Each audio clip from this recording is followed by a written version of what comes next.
सभापति महोदय, मैं इस बजट को स्वागत करते हुए बजट के पक्ष में बोलने के लिए खड़ा हुआ हूं। सभापति महोदय, मैं सबसे पहले माननीय प्रधानमंत्री श्री नरेंद्र मोदी जी का आभार व्यक्त करना चाहूंगा।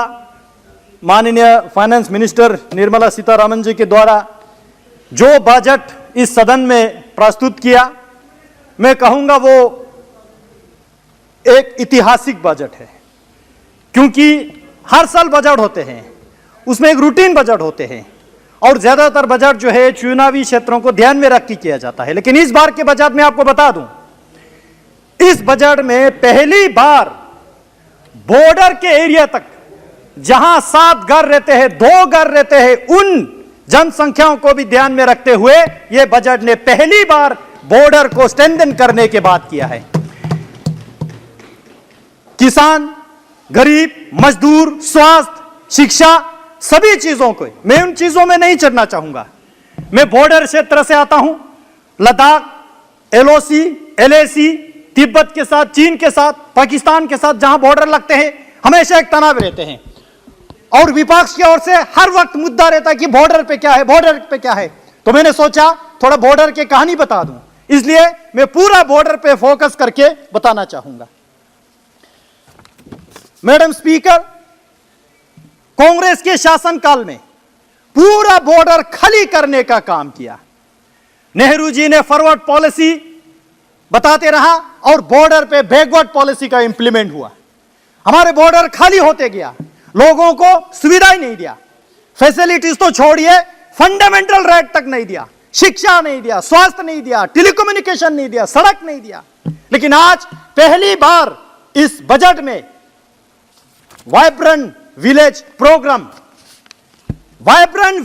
प्रोग्राम के अंतर्गत जितने भी सीमाएं जो नॉर्दर्न सेक्टर में है, चीन के साथ, तिब्बत के साथ जो सीमाएं लगते हैं, उन गांवों को, वहां के लोगों को सशक्त करने का जो बात किया है, मैं स्वागत करता हूं ऐसे बजट का। और मैं एक चीज यहां पे कोट करके बताना चाहता हूं मैडम स्पीकर, यूपीए सरकार के दौर 6 सितंबर 2013 को तत्कालीन डिफेंस मिनिस्टर है कि एंटोनी जी का ये इसी साधन में स्टेटमेंट है, independent India, I quote, independent India had a policy for many years was that the defense of the best defense of the country's border is not to develop border.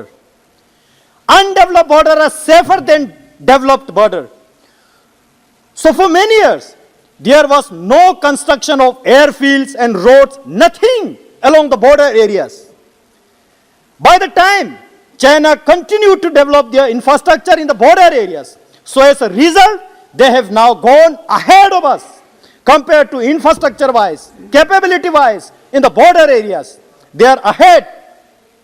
तत्कालीन रक्षा मंत्री जी का ये सदन में स्टेटमेंट है, border को backward रखना, border को डेवलप नहीं करना, ये समझते थे कि बॉर्डर की सुरक्षा है। आज उसी पार्टी के लोग बेशर्मिंदा होकर यह सरकार से पूछ रहे हैं कि बॉर्डर पे क्या है, गलवान पे क्या हुआ, पेंगोंग पे क्या है, छुशुल पे क्या है। मैं बताना चाहता हूं, आज बॉर्डर पे खतरा बढ़ रहा है तो यह कांग्रेस की नीति के कारण से बढ़ रहा है। चाइना की ओर से सीपैक बना दिया, चाइना पाकिस्तान इकोनॉमिक कॉरिडोर, यह मोदी जी के शासनकाल में नहीं बना। डेमजोक के आगे टाशीगंग में हाइडल पावर डैम बना दिया, रोड बना दिया, 6-8 एयरपोर्ट बना दिया, पूरे लद्दाख को गिरा दिया। यह कांग्रेस के शासनकाल में हुआ और हमारे यहां से उफ तक नहीं बोला कांग्रेस सरकार ने। मैं बताना चाहता हूं अध्यक्ष महोदय, अभी गलवान सेक्टर के बाद बार बार आते, गलवान, फिर वहां से जाके मोरगो, दौलतबेग सेक्टर, पूरे उस एरिया को नॉर्दर्न सब सेक्टर कहते हैं, जहां कनेक्टिविटी के लिए डीएसडीबीओ, दुर्बुक शायोग, दौलतबेग उड़ी, जो एक सड़क होता है, माननीय अटल जी के सरकार के दौरान वहां पे सड़क बनाने के जो निर्णय लिया 220 किलोमीटर का, 2020 में वो काम चालू हुआ। उसके बाद कांग्रेस सरकार आया। अध्यक्ष जी, मैं आपको बता दूं, 2012 तक वो सड़क कंप्लीट नहीं हुआ, बना ही नहीं हुआ पे, और विजिलेंस लग गया।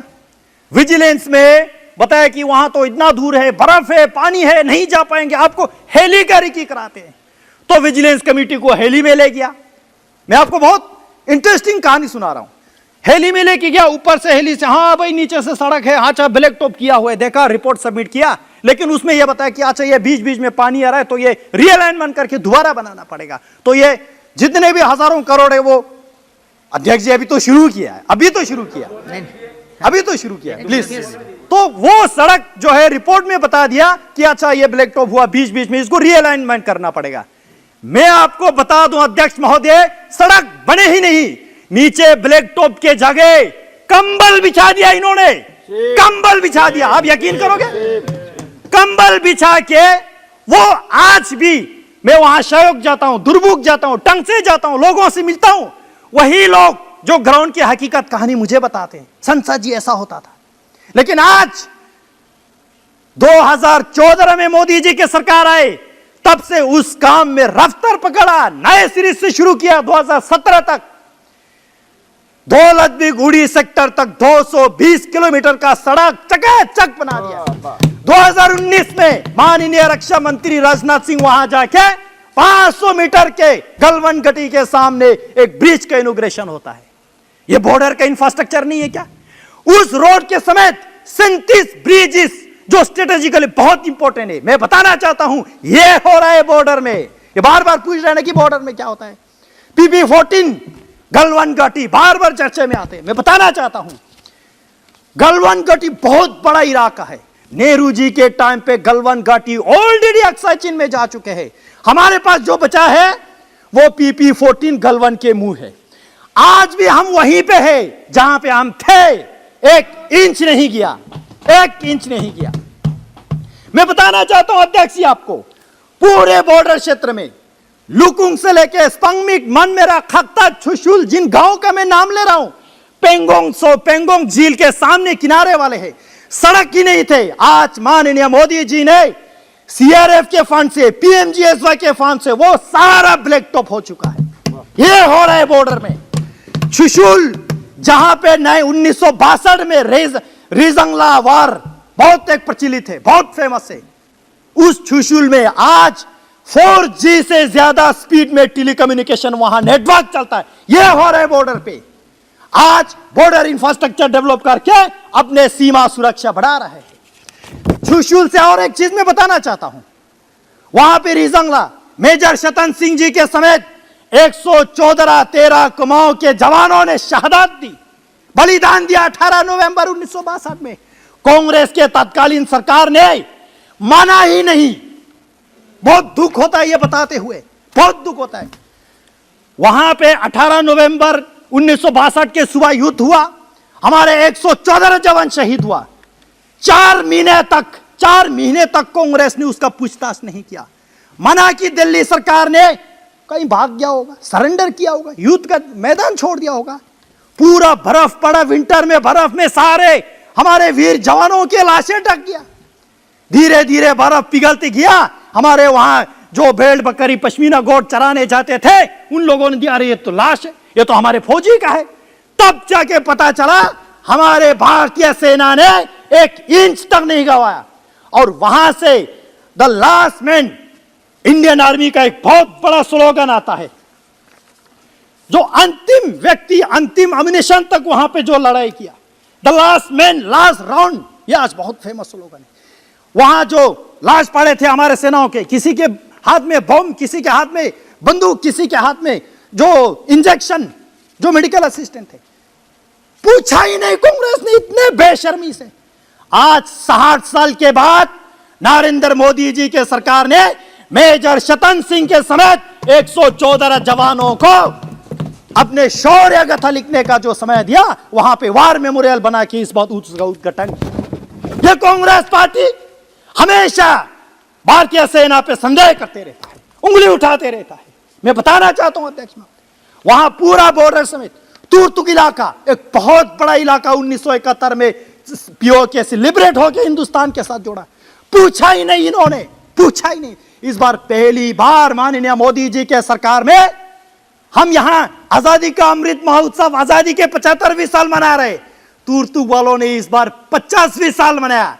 वहां तुरतुक, त्यक्षी, थांग, बोगदांग, ये चुलुंका सारा आता है। ये पहचान दे रहा है, हर एक व्यक्ति को पूछ रहा है। मैं बताना चाहता हूं आपको, केवल चुशूल ही नहीं, वहां से जाके छागा, फिर दुंगटी का कहानी बहुत इंपॉर्टेंट है।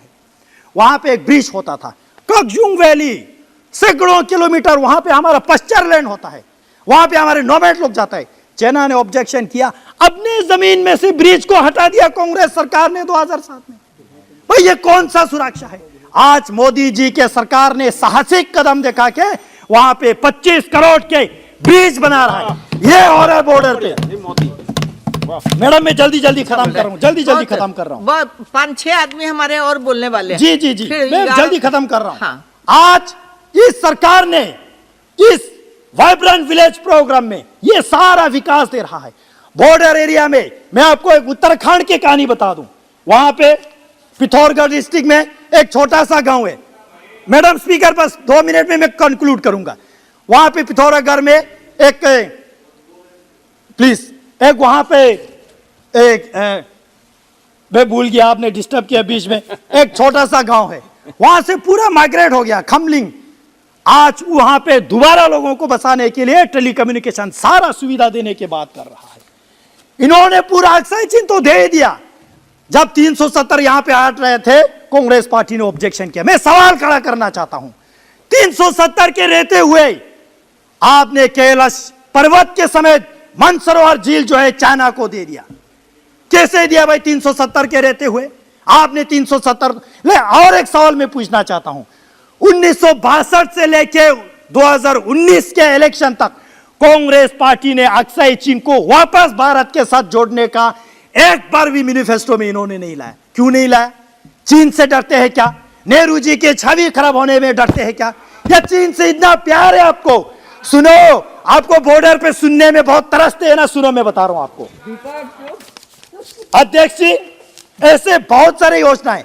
आज मैं यहां पे मांग कुछ रखना चाहता हूं, टूरिज्म इंडस्ट्री को लेके। पूरे बॉर्डर एरिया जो है आज मोदी सरकार ने टूरिज्म के लिए खोल दिया।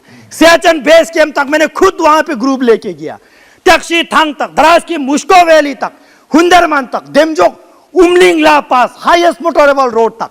लेकिन साथ ही साथ पिछले 3 साल कोविड के चलते हुए लद्दाख के टूरिज्म इंडस्ट्री को बहुत लॉस हुआ। मैं आपके माध्यम से सरकार से निवेदन करना चाहता हूं, उनको रीएस्टेब्लिश करने के लिए इंसेंटिव कुछ दे। अध्यक्ष जी, हमारे लद्दाख में आईटीबीपी का जितना भी बॉर्डर आउटपोस्ट है, वहां पे नेटवर्क की जरूरत है, वहां पे इलेक्ट्रिसिटी की जरूरत है। सरकार उस तरफ भी तवज्जो दे। बस मैं खत्म कर रहा हूं, मैं खत्म कर रहा हूं। को भी बोलना है। अध्यक्ष जी, श्री राहुल कसवा जी, ऐसे सरकार ने जो पूरे लद्दाख को एक बार फिर से सार उठाने का काम दिया, और इस बजट में 5,958 करोड़ फिर लद्दाख को दे रहा है। इससे सौभाग्यशाली हम क्या होना चाहिए? लद्दाख के हर एक व्यक्ति आज गौरवान्वित महसूस करते हैं। हम बॉर्डर के चौकीदारी करेंगे, देश के लिए मर मिटेंगे, कांग्रेस की तरह अपने देश को नीलाम होने नहीं देंगे। यहाँ पे कांग्रेस के लीडर ये सवाल खड़े करते हैं, मोदी जी ने इस राष्ट्र को, भारत को 2 राष्ट्र। मैं बताना चाहता हूं, कांग्रेस ने मोहम्मद अली जिन्ना जी ने 2 नेशन का थ्योरी दिया। कांग्रेस मोहम्मद अली जिन्ना से इंस्पिरेशन लेते हुए और 2 कदम आगे बढ़ा।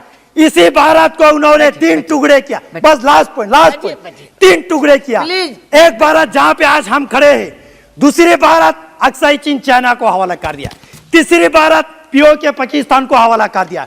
कांग्रेस पार्टी बेशर्मिंदा से आज सरकार के नियत और इंडियन आर्मी के शौर्य गाथा पे सवाल खड़ा कर रहा है। मैं आपको बहुत बहुत आभार व्यक्त करता हूं, और इस बजट को मैं स्वागत करता हूं। बहुत सारी बातें आ गई।